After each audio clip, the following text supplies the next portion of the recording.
ഇറങ്ങാൻ പറ്റൂല, ഒരു സ്റ്റോപ്പിലും മസ്റായിൽ നിർത്തൂല. പിന്നെ എത്ര ബഹളം വെച്ചാലും കാര്യമില്ല, എത്ര ശക്തിയുണ്ടെന്ന് പറഞ്ഞാലും കാര്യമില്ല മക്കളെ, എത്ര സ്വാധീനമുണ്ടെന്ന് പറഞ്ഞാലും കാര്യമില്ല മക്കളെ. അമേരിക്കയിലെ ഏറ്റവും വലിയ ഹോസ്പിറ്റലിൽ കൊണ്ടുപോയി ചികിത്സിക്കാനുള്ള പണമുണ്ടെന്ന് പറഞ്ഞാലും കാര്യമില്ല മക്കളെ. മഹാനായ ഖാബിലുൽ അർവാഹ് മലക്ക് അസ്റായീൽ അലൈഹിസ്സലാമിന്റെ പിടിയിൽ നിന്ന് രക്ഷപ്പെടാൻ കഴിയില്ല മക്കളെ. പിന്നെ ഉള്ളതെന്താ? പിന്നെ നല്ല കാര്യങ്ങൾ ചെയ്തിട്ടുണ്ടെങ്കിൽ ഖബറിലേക്ക് പോയാൽ രക്ഷപ്പെടാൻ പറ്റും. ചീത്ത കാര്യങ്ങൾ ചെയ്തതാണെങ്കിലോ ചിതലും പുഴുക്കളും താവളം പെരുത്തുണ്ടതിൽ സന്തോഷമാണവകൾക്കു നീ ചൊല്ലുന്നത്. പൊൻവർണ്ണ കോമള മൃദുലമായ ശരീരമിൽ സമരത്തിലാണ് പരസ്പരം തിന്നുന്നതിൽ. കാർഡില്ല റേഷൻ വേണ്ട പോലതിലുണ്ട്, ക്യൂ സിസ്റ്റമില്ല തള്ളലാണതുകൊണ്ട്.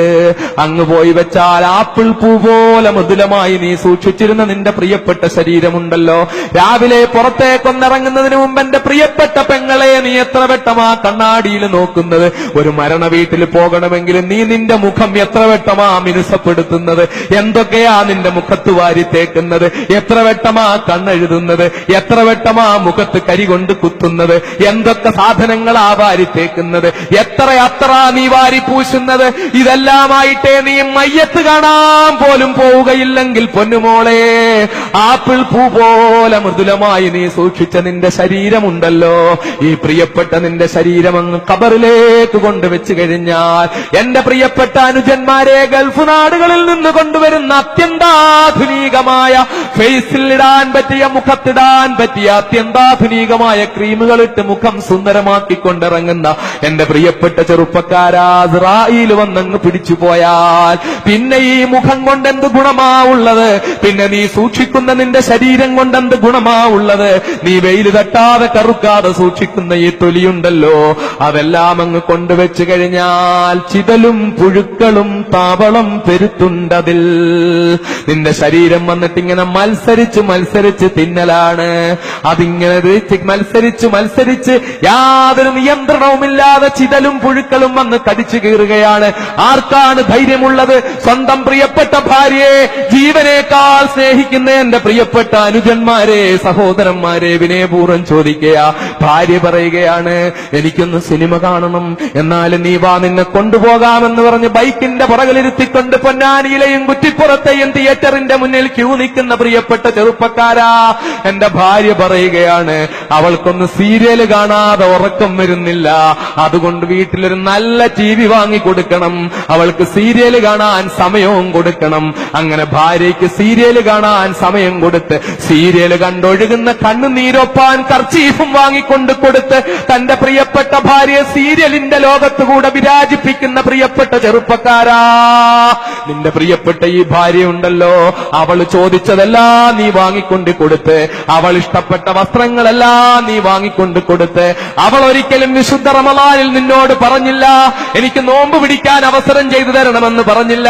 ഒരിക്കലും അവൾ നിന്നോട് പറഞ്ഞില്ല നമുക്കൊന്ന് ജമാഅത്തായിട്ട് നിസ്കരിക്കാം എന്റെ പ്രിയപ്പെട്ടവനെ എന്ന് പറഞ്ഞില്ല. ഒരു ദിവസമെങ്കിലും സുബഹിക്ക് നിങ്ങളൊന്ന് ഇമാമ് നിൽക്കുമോ? നിങ്ങളൊന്ന് ഖുർആൻ ഓതുന്നത് കേൾക്കാൻ എനിക്ക് ആഗ്രഹമുണ്ടെന്ന് ഇമാമ് നിൽക്കുമോ? എനിക്കും എന്റെ കുഞ്ഞുങ്ങൾക്കും നിങ്ങളുടെ പുറകിൽ നിന്നൊന്ന് നിസ്കരിക്കണമെന്ന് ആഗ്രഹമുണ്ടെന്ന് പറഞ്ഞില്ല. എനിക്ക് വിശുദ്ധ ഖുർആൻ ഒന്ന് പഠിക്കണമെന്ന് പറഞ്ഞില്ല.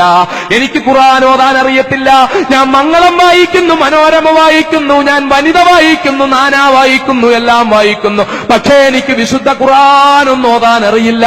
അതുകൊണ്ട് എനിക്കൊന്ന് ഖുർആൻ നിങ്ങളൊന്ന് പഠിപ്പിച്ചു തരുമോ എന്ന് ചോദിച്ചില്ല. എനിക്ക് നിങ്ങൾ എന്നെ ഒന്ന് ഹജ്ജിന് കൊണ്ടുപോകുമോ എന്ന് ചോദിച്ചില്ല. നമുക്കൊന്ന് ഹജ്ജിന് പോയിക്കൂടെ എന്ന് ചോദിച്ചില്ല.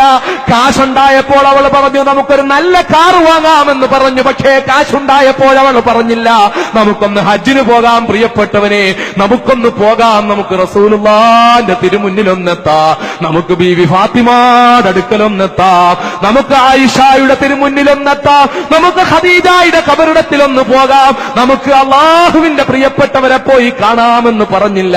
നിന്റെ പ്രിയപ്പെട്ടവളെ നിന്നോട് പറഞ്ഞു നിനക്ക് നീ അവൾക്ക് നല്ല വണ്ടി വാങ്ങിക്കൊടുത്തു, നീ അവൾക്ക് നല്ല TV വാങ്ങിക്കൊടുത്തു, അവളുടെ ജീവിതം മൊത്തം നീ സന്തോഷത്തിലാക്കി കൊടുത്തു. അവള് പറഞ്ഞു എനിക്ക് ഫുൾ കൈയിടാൻ പറ്റില്ല, പർദ്ദയിടാൻ പറ്റില്ല. എന്നാ പൊന്നെ വേണ്ട, നീ ഇടണ്ട എന്ന് പറഞ്ഞുകൊണ്ട് വയറ് കാണിച്ചുകൊണ്ട് നടക്കാൻ നീ അനുവാദം കൊടുത്തു, കഴുത്ത് കാണിച്ചുകൊണ്ട് നടക്കാൻ നടക്കാൻ നീ അനുവാദം കൊടുത്തു, തലമറയ്ക്കാതെ നടക്കാൻ നീ അനുവാദം കൊടുത്തു. ടൂ വീലറിന്റെ പുറകിൽ വെച്ച് നീ അവളെയും കൊണ്ട് റോഡ് നീളെ സഞ്ചരിച്ചു. നാട്ടുകാരുടെ മുന്നിൽ നിന്റെ ഭാര്യ സുന്ദരിയാണെന്ന് നീ കാണിച്ചു. അവരിൽ ചിലര് പർദ്ദയിടുമ്പോഴും തലമറയ്ക്കാതെ നടക്കാൻ നീ പ്രോത്സാഹിപ്പിച്ചു. പർദ്ദയിട്ടുകൊണ്ട് സിനിമാ തിയേറ്ററുകളിൽ പോകാനും നീ അനുവദിച്ചു. ഇങ്ങനെയൊക്കെ നീ സൂക്ഷിച്ച നിന്റെ പ്രിയപ്പെട്ട ഭാര്യയുണ്ടല്ലോ, നീ നല്ല നല്ല ഹെയർ ക്രീമുകൾ വാങ്ങിക്കൊടുത്ത ഭാര്യ, നീ നല്ല നല്ല ഫേസ് വാഷുകൾ വാങ്ങിക്കൊടുത്ത ഭാര്യ, നല്ല നല്ല യൗവനം കാത്തു സൂക്ഷിക്കാൻ പറ്റിയ മരുന്നുകൾ വാങ്ങിക്കൊടുത്ത ഭാര്യ. ആ ഭാര്യ ഒരു ദിവസം നോക്കുമ്പോൾ എന്റെ ഭാര്യയ്ക്ക് എഴുന്നേക്കാൻ വയ്യ, ശരീരത്തിന് അസ്വസ്ഥത. ഡോക്ടറെ കാണാൻ കൊണ്ടുപോയി. പൊന്നാനിയിലെ ഡോക്ടർ പറഞ്ഞു ഒന്ന് മൗലാനായിൽ കൊണ്ടുപോ. അവിടുത്തെ ഡോക്ടർ പറഞ്ഞു ഒന്ന് മിംസിൽ കൊണ്ടുപോ. അവിടുത്തെ ഡോക്ടർ പറഞ്ഞു ഒന്ന് കിംസിൽ കൊണ്ടുപോ. അവിടെ ചെന്നപ്പോ പറഞ്ഞു ഭാര്യയ്ക്ക് ബ്ലഡ് ക്യാൻസറാ, പെട്ടെന്ന് വെല്ലൂരേക്ക് കൊണ്ടുപോ. വെല്ലൂരേക്ക് കൊണ്ടുപോയി ഒരുപാട് ചികിത്സ നടത്തി. തന്റെ പ്രിയപ്പെട്ട ഭാര്യയുണ്ടല്ലോ, നീ സുന്ദരമായിട്ട് കൊടുത്ത നൈൽ പോളിഷ് കൊണ്ട് സൂക്ഷിച്ചിരുന്ന നഖം സൂക്ഷിച്ചിരുന്ന പ്രിയപ്പെട്ട ഭാര്യ, നീ വാങ്ങിക്കൊടുത്ത സാധനം കൊണ്ട് ചുണ്ടു ചുമപ്പിച്ചിരുന്ന ഭാര്യ, നീ വാങ്ങിക്കൊടുത്ത കൺമഷി കൊണ്ട് കണ്ണ് കറുപ്പിച്ചിരുന്ന ഭാര്യ, നീ കൊടുത്തിരുന്ന വസ്ത്രം കൊണ്ട് ശരീരം മറയാതെ വസ്ത്രം ഉടുത്തു എന്ന് വരുത്തിയിരുന്ന ഭാര്യ, അവൾ മാരകമായ രോഗത്തിന് അടിമപ്പെട്ടങ്ങ് മരിച്ചുപോയി. അതല്ലെങ്കിലോ രോഗമൊന്നും വേണ്ട, ഒരു ദിവസം രാവിലെ നീ ചെന്ന് വിളിക്കുമ്പോൾ എഴുന്നേക്കുന്നില്ല, മരിച്ചുപോയി.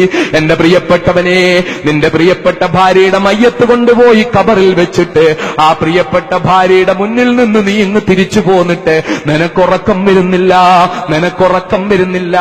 ഉറങ്ങാത്ത രാത്രികൾ 1 കഴിഞ്ഞു, 2 കഴിഞ്ഞു, 3 കഴിഞ്ഞു, 3-4 ദിവസം കഴിഞ്ഞപ്പോൾ നിനക്കൊരാഗ്രഹം, എനിക്കെന്റെ പൊന്നുമോളുടെ പ്രിയപ്പെട്ടവളെ, തന്റെ സർവസ്വവുമായിരുന്ന പ്രിയപ്പെട്ടവളുടെ മുഖമൊന്ന് കാണണമ്മ, കണ്ണൊന്ന് കാണണമ്മ, ചുണ്ടൊന്ന് കാണണം. അതൊന്ന് കാണാനുള്ള അദമ്യമായ ആഗ്രഹത്തോട് ആർക്കെങ്കിലും ധൈര്യമുണ്ടോ? പള്ളിക്കാട്ടിലേക്ക് പോകാൻ ധൈര്യമുണ്ടോ? ഖബറിന്റെ പുറത്തുനിന്ന് മണ്ണ് മാറ്റാൻ ധൈര്യമുണ്ടോ? ഖബറിന്റെ പുറത്തെ പലക മാറ്റാൻ ധൈര്യമുണ്ടോ? ആ വെള്ളത്തുണി കൊണ്ട് മൂടിയിരുന്ന ആ ശരീരം നീ ഒന്ന് നോക്കാനുള്ള ധൈര്യമുണ്ടോ? എന്നാൽ എന്റെ പ്രിയപ്പെട്ട സഹോദരാ, നിന്റെ പ്രിയപ്പെട്ട ഭാര്യയുടെ നീ വാങ്ങിക്കൊടുത്ത കൺമഷി കൊണ്ട് കറുപ്പിച്ചിരുന്ന കണ്ണ്, അവിടെ 2 ഗുഹയാണ് നിനക്ക് കാണാൻ കഴിയുക. നീ കൊടുത്ത സാധനം കൊണ്ട് ചുവപ്പിച്ചിരുന്ന ചുണ്ട്, അവിടെയെല്ലാം പല്ലുകൾ തള്ളി നിൽക്കുന്നതാ നിനക്ക് കാണാൻ കഴിയുക. കാതുകൾ ചെതലുകൾ കടിച്ചു നിന്നിട്ട് അവിടെ വികൃതമായിരിക്കുന്നതാ നിനക്ക് കാണാൻ കഴിയുക.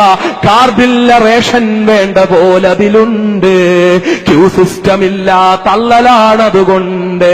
അവിടെ ആരും നിയന്ത്രിക്കാനില്ലാത്ത, അവിടെ APL BPL വ്യത്യാസമില്ലാത്ത, കാർഡ് വേണ്ടാതെ ക്യൂ ഇല്ലാതെ നിന്നിട്ട് ഇങ്ങനെ തിന്നുകയാണ്. ചിരലും പുഴുക്കളും ഇങ്ങനെ കടിച്ച് കടിച്ച് കടിച്ച് പറിച്ച് തിന്നുകയാണ്. ആ ഖബറിന്റെ ഭീകരതയിൽ രക്ഷപ്പെടാൻ കഴിയണം മക്കളെ.